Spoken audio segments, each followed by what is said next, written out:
तो हेलो बच्चों, फाइनली आपकी MPPNST 2026 के जो एग्ज़ाम हैं वो कंप्लीट हो चुके हैं। ठीक है, आपके जो एग्ज़ाम है बेटा 10 जुलाई से ठीक है 13 जुलाई तक आपके एग्ज़ाम होने थे। ठीक है, तो ये एग्ज़ाम आपके अच्छी तरीके से हो गए हैं। अब बात ये आती है बेटा कि कट ऑफ क्या रहेगी, कितने नंबर पर कॉलेज मिलेगा। उससे पहले एक चीज़ सभी बच्चों से कहूँगी कि बेटा उससे पहले आप सभी लोगों को ये बताना है कि आपका स्कोर कितना आया है।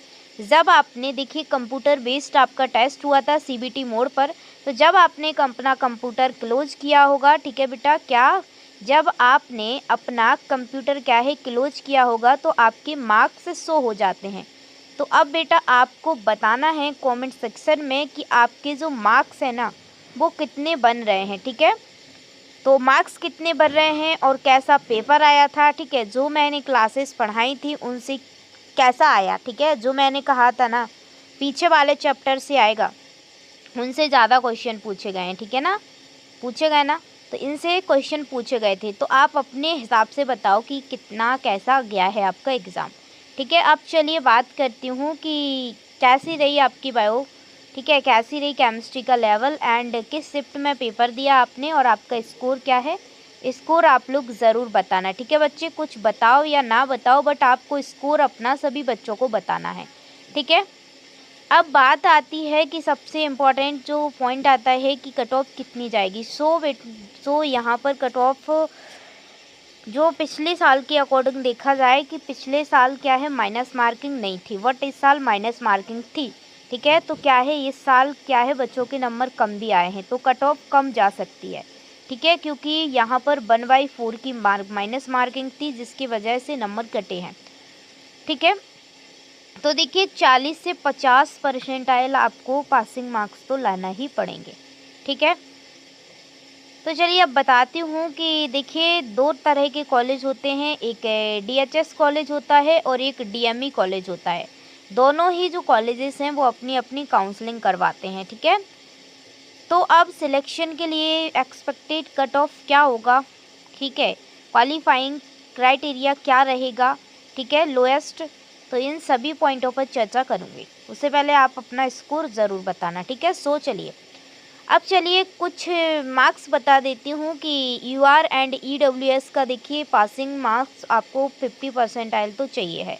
उसके बाद OBC SC ST की बात की जाए तो 40%। ठीक है, कितना 40%। इससे थोड़ा बहुत इधर उधर हो सकता है, नहीं इतना तो आपको चाहिए थी। अब चलिए सभी कैटेगरी वाइज देखते हैं कि कितने मार्क्स आपको चाहिए हैं। देखिए इस जो मैं बता रही हूँ ना इसके अकॉर्डिंग इधर उधर हो सकते हैं, नहीं इतना ही कट ऑफ जाएगा। ठीक है, पिछले साल से थोड़ा कम जा सकता है इस बार, क्योंकि इस बार माइनस मार्किंग थी तो बच्चों के मार्क्स कम आए हैं। ठीक है, तो जनरल UR के देखा जाए तो आपके मतलब ठीक है 70 से ऊपर मार्क्स आपको चाहिए ही हैं। ठीक है, और थोड़ा नीचे भी आ सकते हैं 1 2 3 4 मार्क्स, लेकिन इतने तो आपको चाहिए हैं। उसके बाद OBC की बात की जाए तो बेटा 68 65, ठीक है, इसके आसपास हैं अगर तो आपको संभावना है गवर्नमेंट कॉलेज की। ठीक है, उसके बाद EWS के लिए 65 62 63 इस पे गवर्नमेंट कॉलेज की संभावना है। उसके बाद SC की बात की जाए तो 60 हैं तो आपका सेफ़ है, गवर्नमेंट कॉलेज मिल जाएगा। और ST की बात की जाए तो उनके लिए 55 पे भी मिल जाता है। ठीक है, तो उनके लिए कम मार्क्स चाहिए होते हैं, उनके लिए इतने पर मिल जाएगा। ठीक है, कुछ जगह पर। ये आपका मतलब ये मैंने अभी ऑफिशियली नहीं आया है बट इसके आसपास ही आएगा। ठीक है, अब आप लोग बताना कि कमेंट सेक्शन में कि आपको किस कॉलेज में टारगेट था आपका और कितने मार्क्स आए हैं। आप सभी स्टूडेंट एक बार अपना स्कोर बताना और जो क्लासेस मैंने करवाई थी उनमें से कितना आया है एक बार बताना। ठीक है, आया तो बहुत सारा है क्योंकि मैंने खुद देखा है। ठीक है, तो चलिए यही चीज़ मैं लेके आई थी कि आपका कैसा एग्ज़ाम गया। आपका एग्ज़ाम आज ख़त्म हो चुका है। अब जिन स्टूडेंट के कम मार्क्स आ रहे हैं तो उनको या तो बेटा प्राइवेट कॉलेज चूज़ करना पड़ेगी, और प्राइवेट कॉलेज चूज़ कर रहे हैं आप तो बड़ी सोच समझ के चूज़ करना प्राइवेट कॉलेज। ठीक है, और गवर्नमेंट कॉलेज भी बड़े सोच समझ के चूज़ करना, क्योंकि गवर्नमेंट और प्राइवेट कॉलेज दोनों में घोटाला चल रहा है, ठीक है ना। कभी हाई कोर्ट, कभी आईएनसी, इन दोनों में लड़ाई टाइप की हो रही। तो एडमिशन बड़ी सोच समझ के लेना। डीएचएस एंड डीएमई कॉलेज अपनी अपनी काउंसलिंग करवाती है, तो काउंसलिंग पे आपको ध्यान रखना है, ठीक है। उसके बाद जो भी प्रॉब्लम है आप कमेंट करना, उस पर मैं वीडियो बना दूंगी, और काउंसलिंग कब होगी, क्या होगा, सारी प्रोसेस मैं आपको बताती रहूँगी। सो कनेक्टेड रहिए छाया मेडिकल क्लासेस के साथ।